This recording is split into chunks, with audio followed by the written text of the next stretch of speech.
Hello everyone, आप सभी का हमारे YouTube channel SSC GK hub में स्वागत है। बच्चों, आज की इस वीडियो सेशन में हम लोग भारत में वायसराय पर बात करेंगे और आज का हमारा ये जो वीडियो सेशन होगा ये बी होगा। इसके पहले वाले वीडियो सेशन में हम लोगों ने लॉर्ड एल्गिन तक बात किया था। आज की इस वीडियो सेशन में हम लोग वायसराय के बारे में बात करेंगे जो लॉर्ड कर्जन से लेकर के लॉर्ड इरविन तक के होंगे और इन वायसरायों के कार्यकाल के दौरान प्रमुख जो घटनाएं हुई, आज हम लोग उन घटनाओं का चर्चा करेंगे। अगर आप पिछले सालों के अगर प्रश्न पत्रों को अगर देखते हैं तो वे सभी घटनाएं जो कि किसी वायसराय से संबंधित है वो जरूर पूछे जाते हैं। चलिए, तो बिना टाइम गंवाए हम लोग इस वीडियो सेशन की शुरुआत करते हैं लॉर्ड कर्जन से। पहले हम लोग लॉर्ड कर्जन का कार्यकाल देखते हैं। ये कार्यकाल से भी संबंधित सवाल अक्सर आते रहते हैं कि किस वायसराय का कार्यकाल कब से कब तक था। तो लॉर्ड कर्जन का जो कार्यकाल था वो 1899 से लेकर के और 1905 तक था। चलिए, अब लॉर्ड कर्जन से संबंधित मतलब घटनाओं को देखेंगे जो लॉर्ड कर्जन के कार्यकाल में घटित हुए। चलिए, सबसे पहला चीज हम ये बताना चाहेंगे कि लॉर्ड कर्जन के बारे में इंपॉर्टेंट बात यह है कि लॉर्ड कर्जन सबसे यंगेस्ट, अगर कहा जाए कि जितने भी भारत में वायसराय आए उसमें सबसे कम उम्र के जो वायसराय थे वो लॉर्ड कर्जन थे। तो सबसे युवा वायसराय, अगर आप कहें, अगर सरल शब्दों में कहें, सबसे युवा वायसराय वो लॉर्ड कर्जन थे। चलिए, वो लॉर्ड कर्जन थे, सबसे युवा वायसराय। भारत में जितने भी वायसराय आए उनमें सबसे यंगेस्ट जो वायसराय थे वो लॉर्ड कर्जन थे। चलिए, दूसरा बात, लॉर्ड कर्जन को आधुनिक भारत का औरंगजेब कहा गया है। लॉर्ड कर्जन ने कुछ ऐसे कदम उठाए जो कि भारत में इनको काफी अलोकप्रिय बना दिया। अगर भारत के अगर वायसराय की चर्चा किया जाए, एक लोकप्रिय और एक अलोकप्रिय यहाँ के लोगों के लिए, तो जो सबसे लोकप्रिय जो वायसराय थे वो लॉर्ड रिपन थे, जो यहाँ के लोगों को, वो यहाँ के लोगों के लिए उन्होंने कुछ अच्छे भी काम किए। और लॉर्ड कर्जन उसके विपरीत भारत में सबसे अलोकप्रिय वायसराय। तो दूसरा इंपॉर्टेंट बात क्या है, बहुत इंपॉर्टेंट ये बात है कि भारत में सबसे अलोकप्रिय वायसराय थे लॉर्ड कर्जन। चलिए, तो वो जो लॉर्ड कर्जन थे वो सबसे अलोकप्रिय वायसराय थे। इसके विपरीत, हालांकि वो इस टॉपिक से थोड़ा सा हटकर है, जो सबसे लोकप्रिय, अगर मैं बात करूं कि भारत में सबसे लोकप्रिय वायसराय, तो वो लॉर्ड रिपन थे। वो रिपन थे, इसको शॉर्ट में आप रिपन पढ़िए। चलिए, अब हम देखेंगे लॉर्ड कर्जन के कार्यकाल में कौन कौन सी घटनाएं हुई। चलिए, एक और पॉइंट ले लेते हैं कि आधुनिक भारत का औरंगजेब किस वायसराय को कहा जाता है। तो आधुनिक भारत का जो वायसराय है जिसको औरंगजेब का संज्ञा दिया गया है वो है लॉर्ड कर्जन। ठीक है, चलिए, आधुनिक भारत का ठीक है ना, औरंगजेब किसको कहा गया है, तो लॉर्ड कर्जन को कहा गया है। औरंगजेब कहा गया है कर्जन को, और ये कहने वाले गोपाल कृष्ण गोखले थे। चलिए, अब हम इवेंट्स को देखते हैं कि जो लॉर्ड कर्जन के कार्यकाल में हुए। ये तो चलिए, ये तो विशेषताएं हुई कि लॉर्ड जो कर्जन थे वो सबसे युवा, वो भारत में सबसे युवा वायसराय लॉर्ड कर्जन थे। ये तो विशेषताएं हुई। चलिए, भारत में सबसे जो अलोकप्रिय वायसराय हुए वो लॉर्ड कर्जन हुए भारत में, जबकि सबसे लोकप्रिय जो वायसराय थे वो लॉर्ड रिपन थे। चलिए, आधुनिक भारत का औरंगजेब किसको कहा गया है, तो लॉर्ड कर्जन को कहा गया है। तो ये तो मतलब विशेषताएं हुई। अब चलिए, अब इवेंट्स देखते हैं जो कि लॉर्ड कर्जन के कार्यकाल में हुए। चलिए, तो सबसे पहला इवेंट की अगर हम बात करते हैं जो लॉर्ड कर्जन के कार्यकाल में हुए, तो 1900 ईस्वी में। चलिए, एक एकदम क्रोनोलॉजिकल ऑर्डर में हम लोग चलेंगे, कालक्रमानुसार चलेंगे। तो 1900 ईस्वी में क्या हुआ है ना, नॉर्थ वेस्ट, आप ऐसा समझिए है ना, फ्रंटियर प्रोविंस, जिसको हम पश्चिमोत्तर भारत कहते हैं, ठीक है ना, नॉर्थ वेस्ट फ्रंटियर प्रोविंस का गठन किया गया। ये लॉर्ड कर्जन के कार्यकाल में ऐसा हुआ। चलिए, इसके बाद की घटनाएं क्या हुई, 1902 ईस्वी में। चलिए, रैले कमीशन का गठन किया गया। बहुत इंपॉर्टेंट बात, एग्जामिनेशन दृष्टिकोण से बहुत इंपॉर्टेंट बात।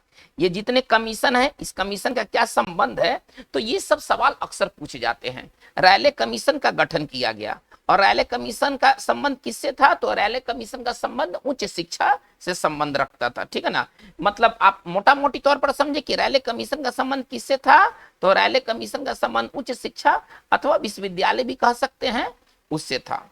चलिए, तो 1902 में हुआ। इसके बाद 1903 में क्या हुआ, चलिए 1903 वाली थोड़ा घटना देख लेते हैं।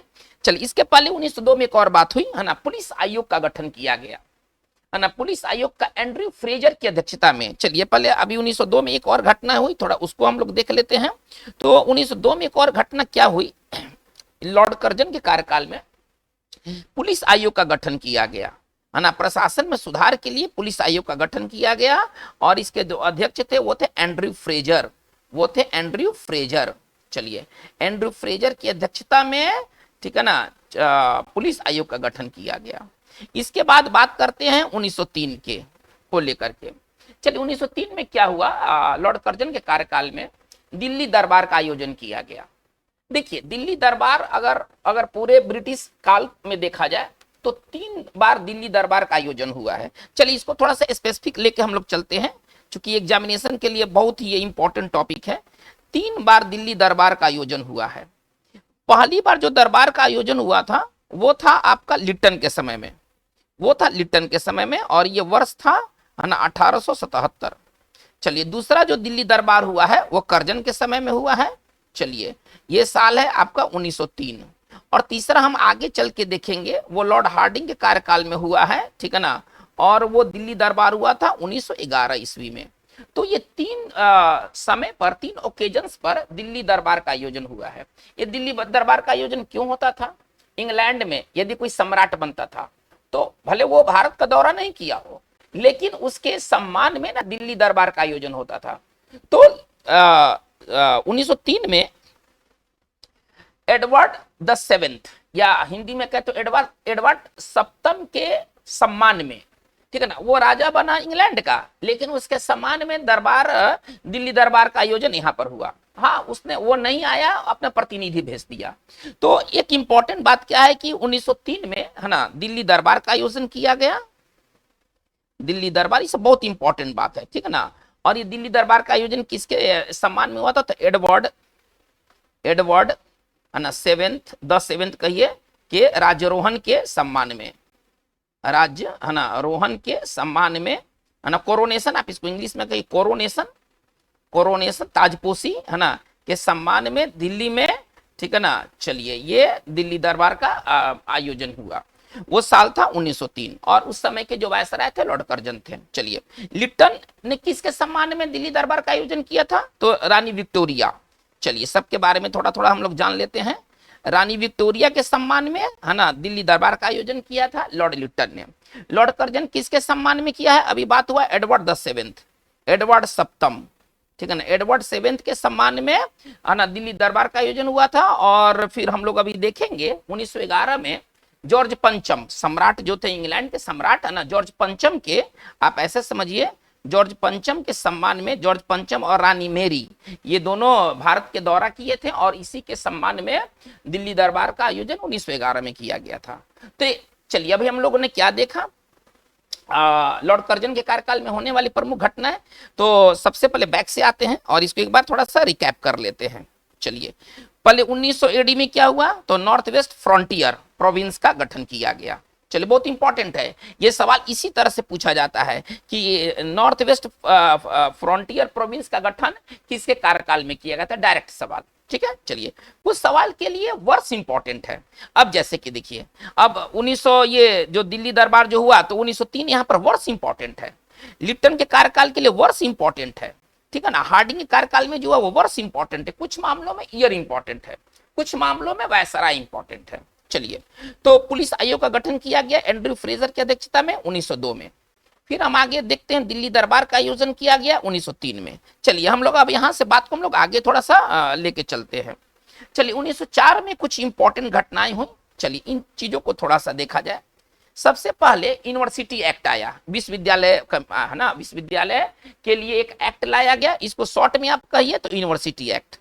1904 में क्या आया, यूनिवर्सिटी एक्ट आया, है ना। आपको पूरा लंबा चौड़ा जानने की जरूरत नहीं है, जीएस के लिए हम लोग काम कर रहे हैं, हम लोग कोई ऑप्शनल पेपर के रूप में हिस्ट्री को नहीं देख रहे हैं। तो 1904 में यूनिवर्सिटी एक्ट आया और 1904 में ही, ठीक है ना, प्राचीन स्मारक संरक्षण अधिनियम पारित किया गया। प्राचीन स्मारक, ये सारी घटनाएं है ना कर्जन के कार्यकाल की है। प्राचीन स्मारक संरक्षण अधिनियम पारित किया गया।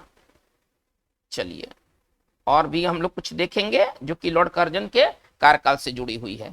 चलिए 1905 में सबसे बड़ा स्टेप लिया गया बंगाल विभाजन का, और इसको डेट समेत याद रखना है। कुछ घटनाएं डेट को डिमांड करती है, ठीक है ना, कुछ बाकी के लिए तो वर्ष है, बाकी के लिए तो वर्ष है। यूनिवर्सिटी एक्ट आया 1904 में आया, डेट से कोई लेना देना नहीं है। अभी हम बात कर रहे हैं, ये जितने वर्ष के बारे में बात कर रहे हैं इनका डेट से कोई लेना देना नहीं है। लेकिन बंगाल विभाजन कोई साधारण सी घटना नहीं थी, ये उस समय के सबसे मेजर ये इवेंट था, ठीक है ना। हमारा नया शताब्दी शुरू हुआ, मतलब 1905 ऐसे समझिए कि इनिशियल फेज था न्यू सेंचुरी का, और उसमें भारत को सबसे बड़ा शॉकिंग चीज देखने को ये मिला कि बंगाल वाज पार्टीशन्ड, ठीक है ना, बंगाल का विभाजन हो गया। तो 1905 में बंगाल का विभाजन हुआ, डेट समेत याद रखना है, और वो डेट था 16 अक्टूबर। 16 अक्टूबर 1905 को Bengal was divided, Bengal was partitioned. चलिए बंगाल विभाजन हो गया। ये सबसे जो है ना सबसे नोटोरियस ये घटना था लॉर्ड कर्जन के कार्यकाल का, और यही घटना ने उसको और ज्यादा लोकप्रिय बना दिया। चलिए अब इसके बाद देखते हैं लॉर्ड कर्जन के कार्यकाल में होने वाली और कुछ घटनाएं देख लेते हैं। तो सिंचाई विभाग का स्थापना किया गया, आप ऐसे समझिए, सिंचाई विभाग का स्थापना किया गया। चलिए इसके बाद और क्या क्या हुआ, चलिए उद्योग विभाग, ठीक है ना, उद्योग विभाग का स्थापना हुआ। चलिए ये सब लॉर्ड कर्जन के कार्यकाल का चीज है, ठीक है ना। चलिए इसके बाद क्या हुआ, लॉर्ड कर्जन के कार्यकाल में और कौन कौन सी बातें हुई थोड़ा सा उसको देख लेते हैं। तो सिंचाई विभाग का गठन हुआ, उद्योग विभाग का गठन हुआ, रेलवे बोर्ड का गठन किया गया, ठीक है ना। ये सब इंपॉर्टेंट मैं बात कर रहा हूं, है ना, इसमें कोई भी बात जो है ना फालतू नहीं है। रेलवे बोर्ड का गठन किया गया, ठीक है ना, ये लॉर्ड कर्जन के कार्यकाल की ये सारी चीजें हैं। देखिए लॉर्ड कर्जन को अपना इस्तीफा देना पड़ा, तो एक बहुत इंपॉर्टेंट प्रश्न है कि निम्नलिखित में से किस वायसराय का जो कार्यकाल का अंत इस्तीफा से हुआ था, तो वो लॉर्ड कर्जन को इस्तीफा देकर के यहां से हटना पड़ा, ठीक है ना। चलिए तो एक इंपॉर्टेंट बात क्या है कि लॉर्ड कर्जन को इस्तीफा देना पड़ा, कर्जन को, ठीक है ना, इस्तीफा देना पड़ा। एक है ना कीचड़ के साथ इनका विवाद हो गया था, और उतना आपको डिटेल में नहीं जाना, बस आप ये जानिए कि कर्जन को इस्तीफा देना पड़ा। नॉर्थब्रुक के साथ भी यही हुआ था, जो हम लोग गवर्नर जनरल नॉर्थब्रुक के बारे में पढ़ाई किए हैं, उसके साथ भी यही हुआ था, उसको भी इस्तीफा देकर के हटना पड़ा था। चलिए तो कर्जन को इस्तीफा देना पड़ा, आप मोटा मोटी भाषा में आप ऐसे समझिए। तो ये लॉर्ड कर्जन के कार्यकाल की प्रमुख घटनाएं हैं। चलिए अब हम लोग आते हैं इसके बाद लॉर्ड मिंटो, ये तो लॉर्ड कर्जन वाली बात हो गई। अब हम आते हैं लॉर्ड मिंटो, देखते हैं कि लॉर्ड मिंटो के कार्यकाल में कौन कौन सी प्रमुख घटनाएं हुई। अब हमारा जो नेक्स्ट है वो है लॉर्ड मिंटो द सेकेंड, है ना, 10 सेकंड के साथ पढ़ेंगे। और इनका जो कार्यकाल था 1905 से लेकर के 1910 तक, लॉर्ड मिंटो का जो कार्यकाल था 1905 से 1910 तक। चलिए अब मेजर इवेंट्स देख लेते हैं, इनके कार्यकाल के दौरान मेजर इवेंट्स कौन कौन से हुए। चलिए सबसे पहले तो देखिए बंगाल विभाजन 1905 में हो चुका था, तो अब इसके रिएक्शन में क्या हुआ, बंगभंग आंदोलन चला, और बंगभंग आंदोलन के साथ स्वदेशी आंदोलन भी स्टार्ट किया गया, ठीक है ना, जिसको कुचलने का ब्रिटिश सरकार द्वारा भरसक प्रयास किया गया। तो सबसे इंपॉर्टेंट घटना क्या घटी इनके कार्यकाल में, तो पहला घटना था बंगभंग आंदोलन, बंगभंग आंदोलन। चलिए और इसी से जुड़ा था स्वदेशी आंदोलन, और इसी से जुड़ा था स्वदेशी आंदोलन, बंगभंग आंदोलन और स्वदेशी आंदोलन। ये लॉर्ड मिंटो 10 सेकंड के कार्यकाल के मतलब अंदर ये होने वाली घटनाएं हैं। चलिए सेकंड बात क्या हुआ, 1906 में ये घटना 1906 की है, ये घटना जो है ना वो 1906 की है। चलिए 1906 में और क्या हुआ, चलिए 1906 में हुआ ये कि मुस्लिम लीग की स्थापना हो गई, ठीक है ना। चलिए मुस्लिम लीग की स्थापना का जो वर्ष है वो 1906, बस आपको याद रखना, केवल ईयर याद रखना है। चलिए मुस्लिम लीग की स्थापना, मुस्लिम लीग की स्थापना ये हुआ था 1906 में। चलिए इसके बाद 1907 में क्या हुआ, 1907 में ना सूरत अधिवेशन हुआ, और सूरत अधिवेशन में ना कांग्रेस का विभाजन हो गया, नरम दल और गरम दल अलग अलग हो गए। हम आगे चल के देखेंगे कि 1916 के लखनऊ अधिवेशन में फिर ये एकजुट हो गए। लेकिन 1907 का जो सूरत अधिवेशन था उसमें नरम दल गरम दल अपने पॉलिसी को लेकर के इनके बीच मतभेद तो शुरू से रहा था, लेकिन ये मतभेद 1907 के सूरत अधिवेशन में प्रकाष्ठा पर पहुंच गया और फिर अध्यक्ष पद को लेकर के मतभेद हुआ, ठीक है ना, अध्यक्ष कौन बनेगा इस चीज को लेकर के मतभेद हुआ, जिसके कारण सूरत स्प्लिट हो गया, ठीक है ना। तो आप ऐसे समझिए कि सूरत अधिवेशन 1907 में क्या हुआ था, सूरत अधिवेशन हुआ, ठीक है ना, वार्षिक अधिवेशन जो कांग्रेस का हुआ करता था, तथा कांग्रेस का विभाजन तथा कांग्रेस का स्प्लिट, आप ऐसे समझिए कांग्रेस का विभाजन हो गया, गरम दल और नरम दल अलग अलग हो गए। ये पहली बार कांग्रेस का विभाजन हुआ।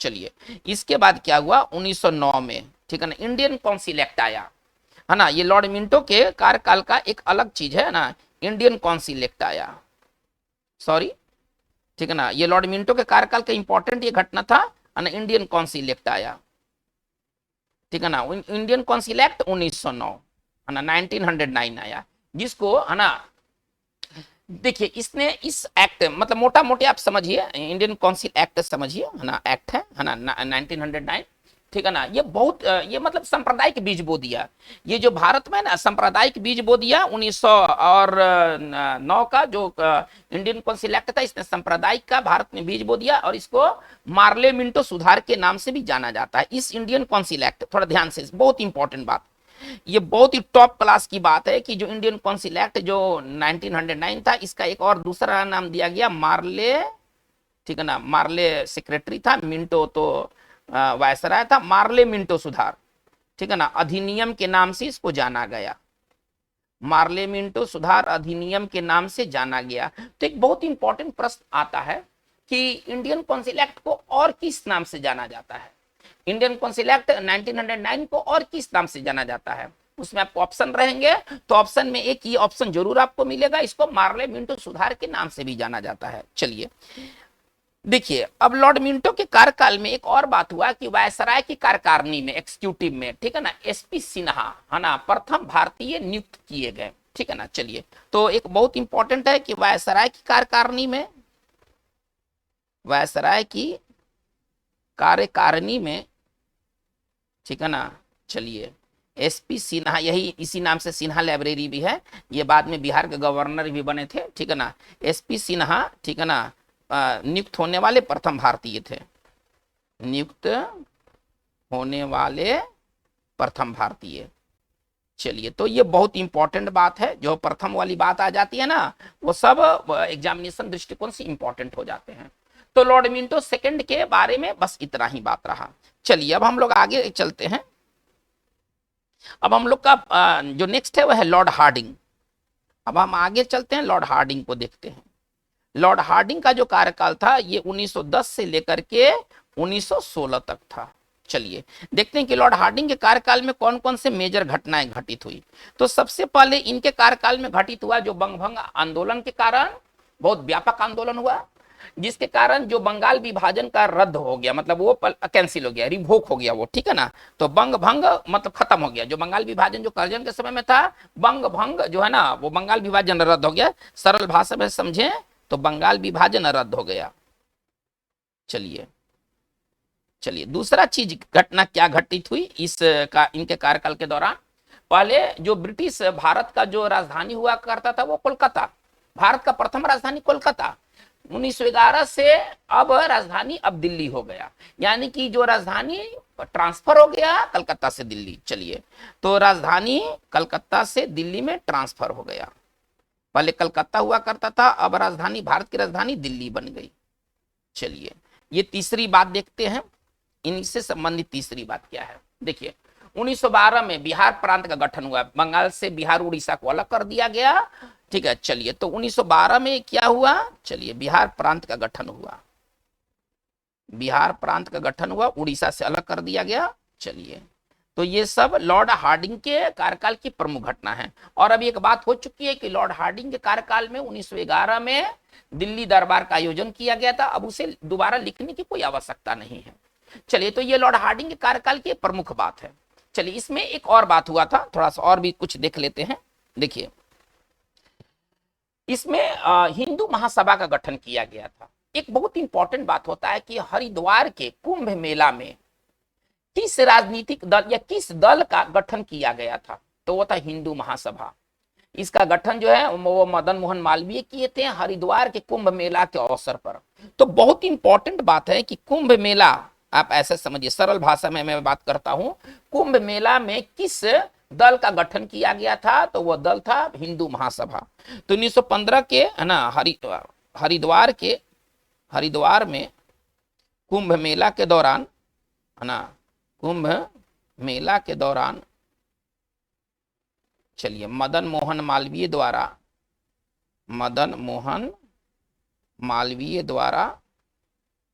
ठीक है ना, चलिए किसका गठन किया गया, हिंदू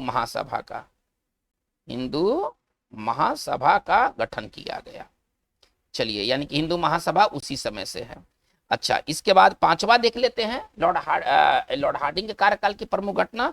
तो 1916 में क्या हुआ, बीएचयू का गठन हुआ, ठीक है ना, बनारस हिंदू यूनिवर्सिटी का गठन हुआ था, ये भी मालवीय द्वारा हुआ था, मदन मोहन मालवीय द्वारा ये 1916 में बीएचयू का गठन किया गया।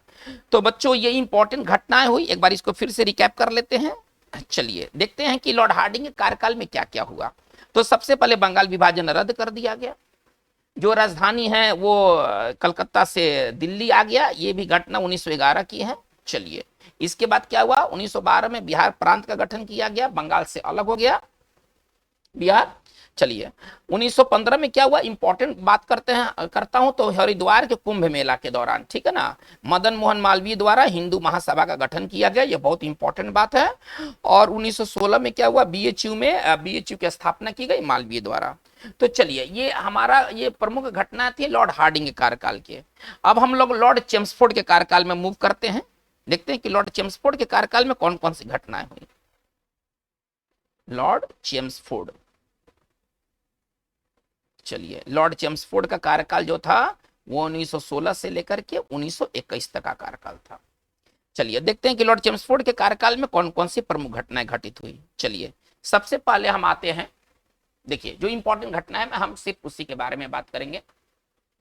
1917 ईस्वी में साबरमती आश्रम का स्थापना हुआ महात्मा गांधी द्वारा अहमदाबाद में। तो सबसे पहले बात क्या हुआ कि महात्मा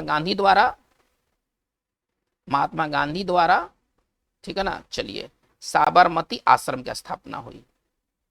साबरमती आश्रम है ना, अक्सर आता है कि भारत के किस राज्य में साबरमती आश्रम है, तो वो गुजरात में है, गुजरात के अहमदाबाद में है, और ये बात 1917 की है। चलिए इसके बाद क्या हुआ देखिएगा, 1916 में दो जगह, 1916 की घटना बहुत इंपॉर्टेंट है। देखिए 1916 में क्या हुआ, देश के अंदर में होम रूल है ना, होम रूल की शुरुआत किया गया, देश में क्या हुआ, होम रूल की शुरुआत किया गया, है ना। एक ब्रांच दिया गया, एक की जिम्मेदारी थी एनी बेसेंट के पास और दूसरे की जिम्मेदारी थी तिलक के पास। तो दो लोगों द्वारा है ना होम रूल भारत में स्टार्ट किया गया, एक है लोकमान्य तिलक द्वारा, लोकमान्य इनका एरिया बटा हुआ था, और एक था एनी बेसेंट द्वारा। चलिए यानी कि दो लोगों ने भारत में होम रूल आंदोलन शुरू किया। चलिए अब इसको हम अलग से वीडियो में बात करेंगे कि होम रूल क्या था, उसका क्या पर्पस था। 1916 में लखनऊ अधिवेशन हुआ, कांग्रेस का लखनऊ अधिवेशन हुआ, इसमें दो इंपॉर्टेंट घटनाएं हुई। चलिए 1916 के ना लखनऊ अधिवेशन में ना दो प्रमुख घटनाएं हुई, लखनऊ अधिवेशन में दो प्रमुख घटनाएं हुई। चलिए उन घटनाओं को थोड़ा सा विशेष तौर पर देखा जाए। पहला घटना क्या हुआ, इसमें नरम दल और गरम दल एक हो गए, मतलब कि कांग्रेस का पुनर्मिलन हो गया, आप ऐसा समझिए, कांग्रेस का पुनर्मिलन हो गया, कांग्रेस का पुनर्मेल हो गया, गरम दल और नरम दल आपस में मिल गए। दूसरा इसमें क्या हुआ कि इसमें है ना लखनऊ पैक्ट किसके किसके बीच हुआ, चलिए बहुत इंपॉर्टेंट बात है, ठीक है ना, लखनऊ पैक्ट किसके किसके बीच हुआ। तो लखनऊ पैक्ट हुआ था ना कांग्रेस और मुस्लिम लीग के बीच, है ना, मुस्लिम लीग और कांग्रेस के बीच, मुस्लिम लीग और कांग्रेस के बीच लखनऊ पैक्ट हुआ, है ना। मतलब कि आप ऐसे समझिए कि मुस्लिम लीग और कांग्रेस आपस में मिल गए, इनकी राजनीतिक डिमांड एक सा हो गया। तो 1916 बहुत इंपॉर्टेंट है दो कारणों से, एक तो कारण हुआ कि कांग्रेस का पुनर्मेल हो गया, गरम दल नरम दल एक हो गए, और दूसरा हुआ कि लखनऊ पैक्ट हुआ, यही 1916 में, ठीक है ना, ये 1916 की घटनाएं हैं, ठीक है ना। और ये लखनऊ पैक्ट किसके किसके बीच हुआ था, तो मुस्लिम लीग और कांग्रेस के बीच हुआ था। चलिए अब हम आगे बढ़ते हैं, ये हमारा पॉइंट नंबर 3 है, पॉइंट नंबर 4 में आते हैं। चलिए पॉइंट नंबर 4 क्या कहता है, अभी अभी हम लोग लॉर्ड चेम्सफोर्ड के कार्यकाल के बीच में है, ठीक है ना। अब देखते हैं कि इनके कार्यकाल के बीच और प्रमुख घटनाएं कौन कौन सी घटित हुई। चलिए, सबसे पहला हुआ कि 1917 में गांधी जी का है ना इंडियन पॉलिटिक्स में उदय हुआ। 1917 भी बहुत इंपॉर्टेंट है। चंपारण सत्याग्रह से गांधी जी ने अपनी पॉलिटिकल कैरियर की शुरुआत किया। चलिए, चंपारण सत्याग्रह हुआ, ठीक है ना, और यहीं से गांधीयन एरा की शुरुआत हुआ। एक बहुत इंपॉर्टेंट बात है कि गांधी युग कब से कब तक माना जाता है। चलिए, बहुत इंपॉर्टेंट बात है, एग्जामिनेशन दृष्टिकोण से बहुत इंपॉर्टेंट बात है। गांधी युग कब से कब माना जाता है, तो चंपारण सत्याग्रह से लेकर के, ठीक है ना, और उनके मरने के समय तक के पीरियड को कहते हैं गांधी युग। यानी कि 1917 से 1948 तक के पीरियड को कहा जाता है गांधीयन एरा। चलिए, बहुत इंपॉर्टेंट ये बात है। चलिए, अब हम लोग पॉइंट नंबर 5 की ओर मूव करते हैं, देखते हैं कि हमारा अगला पॉइंट क्या है। 1918 में क्या हुआ। चलिए, खेड़ा में, है ना, ये गुजरात में खेड़ा जगह है, और अहमदाबाद सत्याग्रह शुरू हुआ, है ना। चंपारण में हुआ था 1917 में, 18 में हुआ था खेड़ा, और अहमदाबाद सत्याग्रह स्टार्ट हो गया। चलिए, इसके बाद इंपॉर्टेंट घटना क्या हुआ, 1919 में आते हैं। 1919 में रॉलेट एक्ट आया, बहुत ही कुख्यात एक्ट था, रॉलेट एक्ट आया, ठीक है ना। चलिए, रॉलेट एक्ट को कहा गया है काला कानून, बहुत इंपॉर्टेंट बात है। रॉलेट एक्ट को कहा गया है काला कानून, मतलब ये ऐसा कानून था, ना वकील, ना दलील, ना अपील। इसको कहा गया है वैसा कानून जिसमें ना वकील हो, है ना, ना दलील हो, और ना ही अपील हो।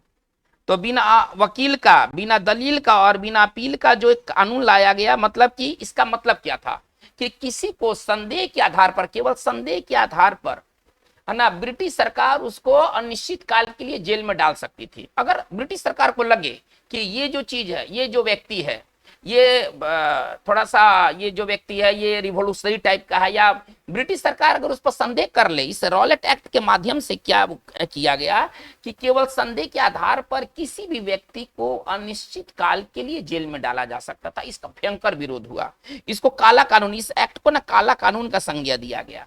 फिर कहा गया क्या, इसमें तो वकील भी नहीं है, आप वकील भी नहीं ला सकते हैं, वकील जब नहीं रहेगा तो दलील भी नहीं होगा और अपील भी नहीं होगा। तो इसको कहा गया वैसा एक्ट जिसमें ना तो वकील हो, ना तो दलील हो, ना तो अपील हो। चलिए, और सबसे जो खूंखार जो काम हुआ 1919 का, या हम कहें कि लॉर्ड चेम्सफोर्ड के कार्यकाल का, तो वो हुआ था आपका 13, देखिए 13 अप्रैल, इसको डेट समेत याद रखना है, 13 अप्रैल 1919 को जालियांवाला बाग कांड हो गया, ठीक है ना, जालियांवाला बाग नरसंहार।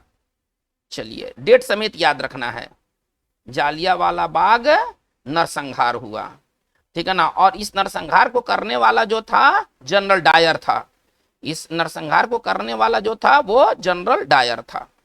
चलिए, तो बहुत इंपॉर्टेंट ये बातें हैं कि ये जालियांवाला बाग नरसंहार कब हुआ था, तो 13 अप्रैल 1919 को। चलिए, इसके बाद क्या हुआ, लॉर्ड चेम्सफोर्ड के कार्यकाल में 1920 में, ठीक है ना, असहयोग आंदोलन प्रारंभ किया गया, असहयोग आंदोलन प्रारंभ किया गया। चलिए, इसके बाद एक और घटना ले लेते हैं। 1921 में क्या हुआ, लॉर्ड क्या कहते हैं, लॉर्ड चेम्सफोर्ड के कार्यकाल में एक और इंपॉर्टेंट घटना क्या घटित हुआ, तो विक्टोरिया मेमोरियल तैयार हो गया, ठीक है ना। 1921 में, है ना, विक्टोरिया जो मेमोरियल है कोलकाता का, वो तैयार हो गया, विक्टोरिया मेमोरियल कंप्लीट हो गया। और इसका न्यू किसके कार्यकाल में डाला गया था, इसका जो न्यू जो था ये तो कंप्लीट हुआ चेम्सफोर्ड के कार्यकाल में, थोड़ा सा इसको समझा जाए, लेकिन न्यू डाला गया था, है ना, मिंटो के कार्यकाल में, मिंटो द सेकंड के कार्यकाल में ना 1906 में इसका न्यू डाला गया था। बहुत इंपॉर्टेंट बात है, किसके समय में बनना शुरू हुआ, तो मिंटो के कार्यकाल में, और किसके कार्यकाल में ये बन करके कंप्लीट हुआ, विक्टोरिया मेमोरियल हॉल, तो वो लॉर्ड चेम्सफोर्ड के कार्यकाल में। चलिए, तो ये लॉर्ड चेम्सफोर्ड के बारे में इतनी सी बात हुई। अब हम आगे जो वायसराय को लेके चलते हैं, एक बार इसको रिकैप कर लेते हैं, इस पूरे घटना को एक बार रिकैप कर लेते हैं। चलिए, लॉर्ड एक बार देख लेते हैं पूरे लॉर्ड चेम्सफोर्ड को एक बार फिर से देख लेते हैं। इनका कार्यकाल जो था वो 1916 से 1921 के बीच था। महात्मा गांधी द्वारा 1917 में साबरमती आश्रम की स्थापना की गई, ठीक है ना। चलिए, 1916 में दो बातें हुई, तो एक तो क्या हुआ कि लोकमान्य तिलक द्वारा और एनी बेसेंट द्वारा, ठीक है ना, भारत में होम रूल आंदोलन की शुरुआत किया गया। फिर क्या हुआ, 1916 में लखनऊ अधिवेशन हुआ था। कांग्रेस का चूंकि वार्षिक अधिवेशन होता था, तो 1916 में लखनऊ अधिवेशन हुआ। इसमें दो काम किए गए, पहले तो कांग्रेस का गरम दल और नरम दल मिल गया। दूसरा चीज हुआ, लखनऊ पैक्ट हुआ। लखनऊ पैक्ट किसके बीच हुआ था 1916 में, तो मुस्लिम लीग और कांग्रेस के बीच। यानी कि हम यूं कहें कि मुस्लिम लीग और कांग्रेस राजनीतिक तौर पर आपस में मिल गए। चलिए 1917 में फिर क्या हुआ, अब यहीं से गांधीयन एरा शुरू हुआ। गांधीयन एरा कब से कब माना जाता है, तो 17 से लेकर 48 तक। चंपारण सत्याग्रह बिहार में ये स्टार्ट हुआ। 1918 में क्या हुआ, खेड़ा और अहमदाबाद में सत्याग्रह शुरू हुआ। 1919 में क्या हुआ, ये सारे इंपॉर्टेंट ही घटनाएं हैं, इसके अलावा भी बहुत सारी घटनाएं हैं, लेकिन यहाँ पर बात सिर्फ इंपॉर्टेंट घटनाओं को लेकर किया जा रहा है। रॉलेट एक्ट आया जिसको काला कानून कहा गया। चलिए, और सबसे मेजर बात क्या हुआ लॉर्ड चेम्सफोर्ड के कार्यकाल की, तो 13 अप्रैल 1919 को जालियांवाला बाग नरसंहार हुआ। इसका पूरे देश में है ना काफी इसका विरोध किया गया, मतलब इसका भयंकर आलोचना हुआ। रविन्द्रनाथ टैगोर ने अपने नाइटहुड की उपाधि त्याग दी इसके अगेंस्ट में। देखिए बहुत इंपॉर्टेंट बातें हैं। टैगोर ने क्या क्या, कौन ने क्या क्या ये उपाधि त्यागा, तो टैगोर ने नाइटहुड, इसके रिवेंज में नाइटहुड की उपाधि त्याग दिया जो कि अंग्रेजों ने दिया था, टैगोर द्वारा त्याग दिया गया। गांधी ने क्या त्यागा, चलिए गांधी जी ने त्यागा था कैसर ए हिंद, जो कि उनको अंग्रेजों ने दिया था। कैसर ए हिंद की उपाधि त्याग दिया, कैसर ए हिंद। ये दो इंपॉर्टेंट बातें हैं, बाकी लोगों की तो बात अलग है। रविन्द्रनाथ टैगोर को जो नाइटहुड का उपाधि दिया गया था, है ना, जालियांवाला बाग नरसंहार के विरोध में इन्होंने अपना जो टाइटल है उसको उन्होंने लौटा दिया। और गांधी जी ने क्या लौटाया, तो कैसर हिंद का इनको टाइटल दिया गया था, ठीक है ना। और गांधी जी ने, ये बहुत इंपॉर्टेंट बात है कि गांधी जी ने कैसर हिंद की उपाधि को कब लौटा दिया, किस घटना के उपरांत लौटाया, तो उसमें सारी बातें जो जितनी भी घटनाएं होती है ना, सब संगीनी घटनाएं होती हैं। लेकिन आपको ये याद रखना है कि ये जो लौटाया गया था जालियांवाला बाग नरसंहार के विरोध में। चलिए अब हम बात को आगे लेके चलते हैं। हमारा जो नेक्स्ट वायसराय है वो लॉर्ड रीडिंग है। अब हमारा जो नेक्स्ट वायसराय है वो लॉर्ड रीडिंग है। देखते हैं कि लॉर्ड रीडिंग का कार्यकाल जो कब से कब है, तो 1921 से लेके 1926 तक, ठीक है ना। लॉर्ड रीडिंग का जो कार्यकाल है वो 21 से लेकर 26 तक है। देखते हैं कि लॉर्ड रीडिंग के कार्यकाल में कौन कौन से इवेंट्स हुए। मेन हम लोग इवेंट्स थोड़ा सा देख लेते हैं। चलिए लॉर्ड रीडिंग के बारे में एक बात जान लीजिए कि लॉर्ड रीडिंग जो था ना वो एकमात्र यहूदी वायसराय था। विशेषता क्या है भाई, लॉर्ड रीडिंग का विशेषता क्या है, एकमात्र यहूदी वायसराय, एकमात्र यहूदी वायसराय, बहुत ही टॉप क्लास की बात है ना। ये जो थे एकमात्र यहूदी वायसराय थे, ठीक है ना। चलिए इवेंट्स देख लेते हैं कि इनके कार्यकाल में कौन कौन से इवेंट्स घटित हुए। चलिए तो सबसे पहले क्या हुआ कि 5 फरवरी, ठीक है ना, 1922 को, ठीक है ना, चौरी चौरा, ठीक है ना, चौरी चौरा कांड हुआ। थोड़ा सा ध्यान दिया जाए। अब चौरी चौरा कांड हुआ और इसके बाद असहयोग आंदोलन को वापस ले लिया गया। चौरी चौरा कांड हुआ, ठीक है ना, तथा असहयोग आंदोलन की वापसी, असहयोग आंदोलन की वापसी हो गई।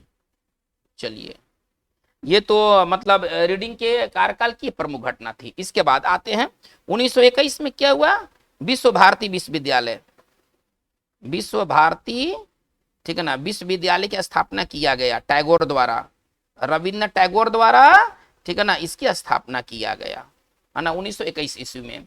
फिर क्या हुआ 1921 ईस्वी में एक और घटना हुई, ठीक है ना, केरल में मोपला विद्रोह हो गया है ना, केरल में मोपला विद्रोह हो गया। और इसके बारे में हम लोग एक सेपरेट वीडियो में बात करेंगे। ये मोपला विद्रोह ने स्वतंत्रता आंदोलन में काफी इंपैक्ट डाला।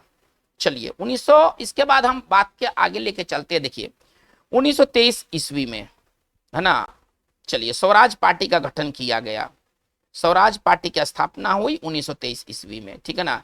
चलिए किसके द्वारा, चितरंजन दास, चितरंजन दास, ठीक है ना, तथा मोतीलाल नेहरू द्वारा, तथा मोतीलाल नेहरू द्वारा। चलिए एक और इंपॉर्टेंट बात क्या हुई 1923 में ही, अब भारत में जो आईसीएस की जो परीक्षा थी, इंडियन सिविल सर्विसेज की परीक्षा थी, पहले इंग्लैंड में होती थी। अब 1923 से भारतीय सिविल सेवा की जो परीक्षा थी इंग्लैंड और भारत दोनों जगहों पर ली जाने लगी। बहुत इंपॉर्टेंट बात। चलिए 1923 में क्या हुआ कि आईसीएस की परीक्षा, आईसीएस की परीक्षा, ठीक है ना, इंग्लैंड और भारत दोनों में, ठीक है ना, इंग्लैंड और भारत दोनों में होने लगी। चलिए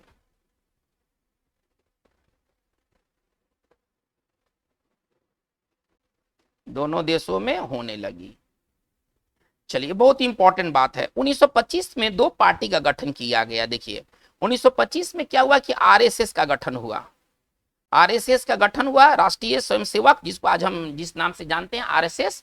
ये 1925 में ये गठित ये संस्था है, ठीक है ना। और ये किसके द्वारा गठित किया गया था? हेडगेवार द्वारा। हेडगेवार इसके संस्थापक सदस्य थे, ठीक है ना। हेडगेवार द्वारा ये गठित किया गया। 1925 में ही क्या हुआ था? देखिए, ये तो आरएसएस का गठन हुआ था 1925 में हेडगेवार द्वारा, और 1925 में कम्युनिस्ट पार्टी ऑफ इंडिया की स्थापना हुई।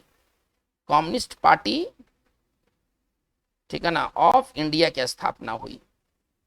चलिए, सारी बातें बहुत इंपॉर्टेंट है। एक बहुत इंपॉर्टेंट बात है कि लॉर्ड इरिडिंग के कार्यकाल में ही जो रेल बजट है, ठीक है ना, वो आम बजट से अलग हो गया। बहुत इंपॉर्टेंट बात है, ठीक है ना। रेल एकवर्थ, देखिए ये एकवर्थ है ना, एकवर्थ जो था ना, एकवर्थ समिति की सिफारिश के आधार पर, एकवर्थ बहुत इंपॉर्टेंट बात है, समिति के सिफारिश के आधार पर, सिफारिश के आधार पर जो रेल बजट हो है ना, वो आम बजट से अलग हो गया।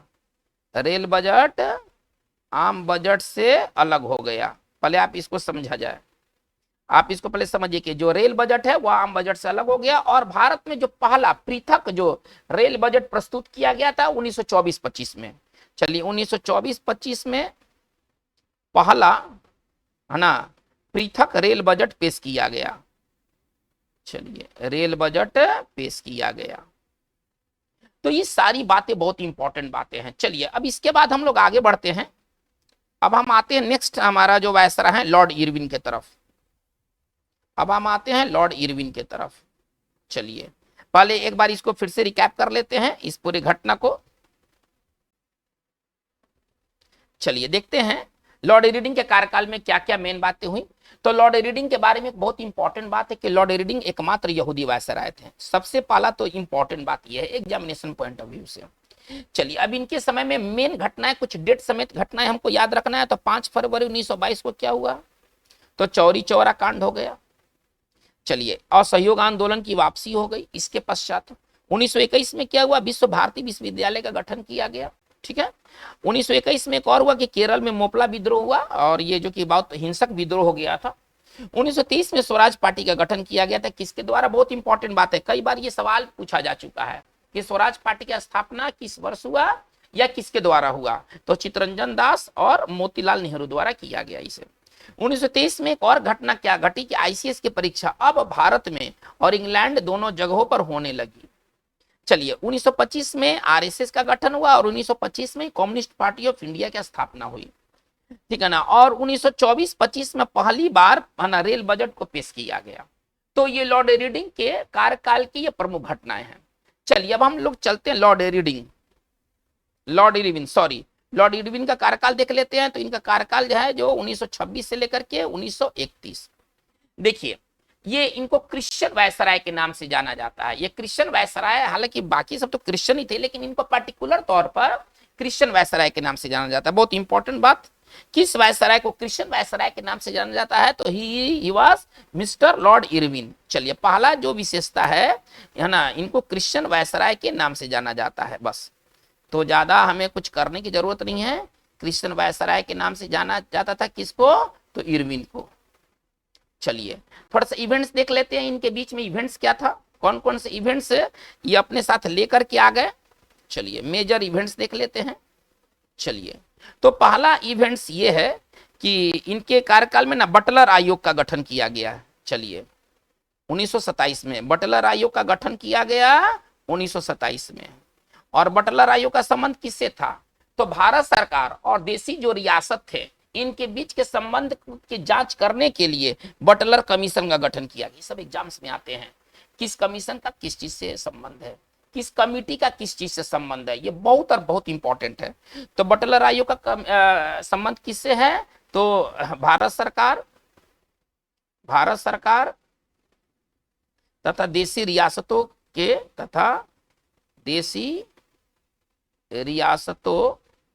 के बीच संबंध के जांच से है, के बीच संबंध के जांच से है।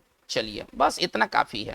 चलिए इसके बाद भारत में ये घटना कब घटी? 1927 में। साइमन कमीशन भारत किस वर्ष आया? और साइमन कमीशन का जबरदस्त विरोध किया गया, हर जगह विरोध किया गया, है ना। इसको हम लोग विशेष तौर पर हम लोग आगे की वीडियोस में देखेंगे। तीसरा क्या, ये साइमन कमीशन भारत में आया 1928 में, गो साइमन, है ना, गो बैक साइमन का नारा दिया गया। चलिए अब इसके बाद हमारा अगला जो है 8 अप्रैल, बहुत इंपॉर्टेंट बात है। 8 अप्रैल, ठीक है ना, 1929 को दिल्ली असेंबली में, ठीक है ना, दिल्ली विधानसभा में, आप ऐसा समझिए, दिल्ली विधानसभा में, विधानमंडल कहिए, विधानमंडल में, है ना, चलिए बम फेंका गया। किसके द्वारा? भगत सिंह और बटुकेश्वर दत्त द्वारा, है ना, और बटुकेश्वर, चलिए, दत्त द्वारा बम फेंका गया। किसके विरोध में? तो एक बिल पारित होने वाला था जिसका नाम था पब्लिक सेफ्टी बिल, है ना। बहुत इंपॉर्टेंट बात है, हम इसको आगे की वीडियो में लेके चलेंगे, अभी तो हम सिर्फ घटनाओं को लेके चल रहे हैं। पब्लिक सेफ्टी, ठीक है ना, बिल के विरोध में इन्होंने बम फेंका, के विरोध में बम फेंका, आप ऐसा समझिए, दिल्ली विधानसभा में बम फेंका गया, ठीक है ना। चलिए तो बम फेंकने में कौन कौन शामिल थे? भगत सिंह और बटुकेश्वर थे, लेकिन बम फेंक कर इन्होंने भागा नहीं, ठीक है ना, ऐसा नहीं कि बम फेंक करके भाग गए, ठीक है ना। पब्लिक सेफ्टी बिल के विरोध में बम फेंका गया। चलिए इन्होंने पर्चा भी फेंका था, ठीक है ना, और पर्चा में क्या लिखा हुआ था कि बहरों को सुनाने के लिए धमाके की जरूरत होती है, ठीक है ना, क्योंकि वो उसका बैकग्राउंड है, अब हम लोग आगे की वीडियो में जानेंगे। इन्होंने पर्ची पर क्या लिखा था कि बहरों को सुनाने के लिए, चलिए, बहरों को सुनाने के लिए, ठीक है ना, धमाकों की जरूरत पड़ती है, वही बम का धमाका था, धमाकों की जरूरत होती है। चलिए ये लॉर्ड इरविन के बीच के कार्यकाल के बहुत इंपॉर्टेंट ये घटनाएं थी, ठीक है ना। 8 अप्रैल 1929 को दिल्ली विधानसभा में पब्लिक सेफ्टी बिल के विरोध में भगत सिंह और बटुकेश्वर दत्त द्वारा बम फेंका गया था। चलिए इसके बाद हम आगे बात को लेकर चलते हैं। तो 1929 ईस्वी में लाहौर, है ना, कांग्रेस का लाहौर अधिवेशन हुआ जिसमें पूर्ण स्वराज की मांग रखी गई। बहुत इंपॉर्टेंट बात, ये बहुत इंपॉर्टेंट बात है, ठीक है ना। 1929, इसको आप 29 पढ़े, है ना। लाहौर अधिवेशन में कांग्रेस के लाहौर अधिवेशन में, ठीक है ना, चलिए क्या, है ना, पूर्ण स्वराज की मांग रखी गई, पूर्ण स्वराज की मांग किया गया, की मांग हुई, ठीक है ना। चलिए तो एक बहुत इंपॉर्टेंट बात है कि कांग्रेस ने पूर्ण स्वराज की मांग किस अधिवेशन में किया? तो लाहौर अधिवेशन, पहले तो यही है। और लाहौर अधिवेशन को हमको समझना होगा कि जो 1929 का लाहौर अधिवेशन था, उस समय भारत के वायसराय कौन थे? तो उस समय भारत के जो वायसराय थे वो लॉर्ड इरविन थे। चलिए एक बहुत इंपॉर्टेंट बात हुआ, लॉर्ड इरविन के कार्यकाल में 1 अप्रैल, आप इसको ऐसे समझिए, 1 अप्रैल 1930 को शारदा एक्ट पारित हुआ, है ना। शारदा एक्ट पारित हुआ, चलिए शारदा एक्ट पारित हुआ, और शारदा एक्ट का संबंध किससे था? बाल विवाह से, ठीक है ना। शारदा एक्ट का संबंध किससे? विवाह से, बाल विवाह से है। इसमें लड़कों का जो उम्र तय किया गया, लड़कों का उम्र 18 वर्ष, ठीक है ना। शारदा एक्ट में क्या किसका क्या किया गया, थोड़ा सा इसको देख लिया जाए। लड़कों का उम्र 18 वर्ष फिक्स किया गया और लड़कियों का 14 वर्ष फिक्स किया गया, लड़कियों का 14 वर्ष फिक्स किया गया। चलिए 1930 में एक और इंपॉर्टेंट घटना हुई, गांधी जी द्वारा नागरिक सविनय अवज्ञा आंदोलन, है ना, सविनय अवज्ञा आंदोलन की शुरुआत किया गया, ठीक है ना। चलिए आंदोलन की शुरुआत हुई। ये सारी बातें लॉर्ड इरविन के कार्यकाल की है, ठीक है ना। और फिर 1931 में, सारा ये साल आपको याद रखना है ना, सिविल डिसोबीडियंस मूवमेंट, इसको इंग्लिश में कहते हैं civil disobedience movement, civil disobedience movement, चलिए की शुरुआत किया गया 1930 में। और 1931 में क्या हुआ? गांधी इरविन टॉक्स हुआ, ठीक है ना, गांधी इरविन वार्ता, गांधी इरविन वार्ता हुआ। चलिए तो बच्चों आज की इस वीडियो सेशन में हमारी इतनी सी बात हुई। आज की वीडियो सेशन में हम लोगों ने टोटल कर्जन से लेकर के और लॉर्ड इरविन तक के कार्यकाल में जो होने वाले जो मेजर इवेंट्स थे, आज हम लोगों ने उसको देखा। आगे की वीडियो सेशन में हम लोग इरविन से आगे बढ़ेंगे। तो आज की बात बस इतना ही। Thank you very much.